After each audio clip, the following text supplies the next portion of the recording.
So hi guys, K A ಇಂದ PSI 402 PSI ಹುದ್ದೆಗಳ ನೇಮಕಾತಿ ಕುರಿತು ಒಂದು ಬಿಗ್ ಅಪ್ಡೇಟ್ ನ ರಿಲೀಸ್ ಮಾಡಿದ್ದಾರೆ. ಸೊ ಒಂದು ತಾತ್ಕಾಲಿಕ ಪರೀಕ್ಷಾ ವೇಳಾಪಟ್ಟಿಯನ್ನ ಬಿಡುಗಡೆ ಮಾಡಿದ್ದಾರೆ, ಒಂದು ಪ್ರಕಟಣೆ ಕೂಡ ಮಾಡಿದ್ದಾರೆ. ಸೊ ತಾತ್ಕಾಲಿಕ ವೇಳಾಪಟ್ಟಿಯ ಒಂದು ಲಿಖಿತ ಪರೀಕ್ಷೆ ಏನಿರುತ್ತೆ ಅದರ ಒಂದು ತಾತ್ಕಾಲಿಕ ವೇಳಾಪಟ್ಟಿಯನ್ನ ರಿಲೀಸ್ ಮಾಡಿದ್ದಾರೆ. ಸೊ ಅದೇ ಒಂದು ಯಾವ ಡೇಟಿಗೆ ಒಂದು ಎಕ್ಸಾಮ್ ಕಂಡಕ್ಟ್ ಮಾಡ್ತಾರೆ ಅನ್ನೋದ್ರ ಬಗ್ಗೆ ತಿಳಿದುಕೊಳ್ಳೋಣ. ಹಾಗೆ ನೀವೇನಾದ್ರೂ ಮೊದಲನೇ ಬಾರಿ ನಮ್ಮ ಚಾನಲ್ಗೆ ಭೇಟಿ ನೀಡಿದರೆ ದಯವಿಟ್ಟು ಚಾನಲ್ನ ಸಬ್ಸ್ಕ್ರೈಬ್ ಮಾಡ್ಕೊಳ್ಳಿ, ಲೈಕ್ ಮಾಡಿ, ಶೇರ್ ಮಾಡಿ, ಹಾಗೆ ಬೆಲ್ ಐಕನ್ ಕೂಡ ಪ್ರೆಸ್ ಮಾಡ್ಕೊಳ್ಳಿ. ಸೊ ಲೇಟೆಸ್ಟ್ ಜಾಬ್ ಅಪ್ಡೇಟ್ಸ್ಗಳು ಏನೇ ಇದ್ರು ಅದು ನಿಮಗೆ ಬೇಗ ರೀಚ್ ಆಗುತ್ತೆ. ಸೊ ನೋಡಿ ಫ್ರೆಂಡ್ಸ್, ಇದು ಒಂದು ತಾತ್ಕಾಲಿಕ ಪರೀಕ್ಷಾ ವೇಳಾಪಟ್ಟಿ ಆಗಿರುತ್ತೆ. PSI 402 ಹುದ್ದೆಗಳ ನೇಮಕಾತಿಯ ಒಂದು ಲಿಖಿತ ಪರೀಕ್ಷೆ. ಓಕೆ, ಸೊ ಆ ಒಂದು ಲಿಖಿತ ಪರೀಕ್ಷೆಯ ತಾತ್ಕಾಲಿಕ ವೇಳಾಪಟ್ಟಿ ಆಗಿರುತ್ತೆ.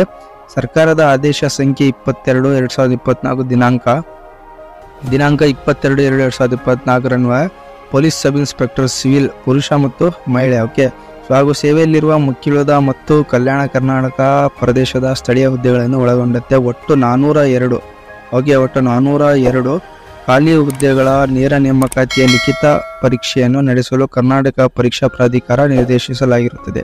ಓಕೆ, ಸೊ ಒಂದು ಲಿಖಿತ ಪರೀಕ್ಷೆ ನಡೆಸಲು ಕರ್ನಾಟಕ ಪರೀಕ್ಷಾ ಪ್ರಾಧಿಕಾರ ನಿರ್ದೇಶಿಸಲಾಗುತ್ತದೆ. ಸೊ ಈ ಹಿನ್ನೆಲೆಯಲ್ಲಿ ಸದರಿ ನೇಮಕಾತಿ ಹುದ್ದೆಗಳ ಸಂಬಂಧ ಲಿಖಿತ ಪರೀಕ್ಷೆಗೆ ದಿನಾಂಕ 8/5/2024 ತಾತ್ಕಾಲಿಕವಾಗಿ ನಿಗದಿಪಡಿಸಲಾಗಿದೆ.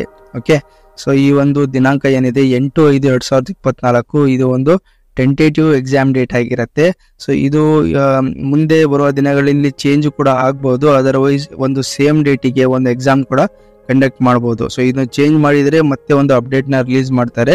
ಸೊ ಯಾವುದೇ ಕಾರಣಕ್ಕೂ ಇದು ಒಂದು ಟೆಂಟೇಟಿವ್ ಡೇಟ್ ಆಗಿರುತ್ತೆ. ಹಾಗೆ ನೋಡಿ, ಯಾರೆಲ್ಲ ಆಸ್ಪಿರೆಂಟ್ಸ್ ಇದ್ದಾರಾ PSI ಆಸ್ಪಿರೆಂಟ್ಸ್, ಸೊ ಈ ಒಂದು ಡೇಟಿಗೆ ಎಕ್ಸಾಮ್ನ ಕಂಡಕ್ಟ್ ಮಾಡ್ತಾರೆ. ಸೊ ಈ ಒಂದು ಡೇಟಿಗೆ ಹೋಗಿ ನೀವು ಲಿಖಿತ ಪರೀಕ್ಷೆನ ಬರೀಬೇಕಾಗ್ತದೆ. ಓಕೆ, 8/5/2024 ಒಂದು ಟೆಂಟೇಟಿವ್ ಡೇಟ್ ಆಗಿರುತ್ತೆ. ಓಕೆ, ಸೊ ಹಾಗೆ ನೋಡಿ ಫ್ರೆಂಡ್ಸ್, ಈ ಒಂದು ವಿಡಿಯೋ ನಿಮಗೆ ಇನ್ಫಾರ್ಮೇಟಿವ್ ಅನಿಸಿದ್ರೆ, ಹಾಗೆ PSI ರಿಲೇಟೆಡ್ ಯಾವುದೇ ರೀತಿಯ ಒಂದು ಅಪ್ಡೇಟ್ನ ರಿಲೀಸ್ ಮಾಡಿದರೆ ಆ ಅಪ್ಡೇಟ್ ನಿಮಗೆ ಬೇಗ ರೀಚ್ ಆಗಬೇಕಂದ್ರೆ ದಯವಿಟ್ಟು ಚಾನಲ್ನ ಸಬ್ಸ್ಕ್ರೈಬ್ ಮಾಡ್ಕೊಳ್ಳಿ, ಹಾಗೆ ಬೆಲ್ ಐಕನ್ ಕೂಡ ಪ್ರೆಸ್ ಮಾಡ್ಕೊಳ್ಳಿ. ಓಕೆ, ಸೊ ಯಾವುದೇ ಒಂದು ಜಾಬ್ ರಿಲೇಟೆಡ್ ಆಗಲಿ ಅಥವಾ ಪೊಲೀಸ್ ಇಲಾಖೆಯ ನೇಮಕಾತಿ ಕುರಿತು ಒಂದು ಅಪ್ಡೇಟ್ ಬಂದರೆ ಅದು ನಿಮಗೆ ಬೇಗ ರೀಚ್ ಆಗುತ್ತೆ. ಓಕೆ.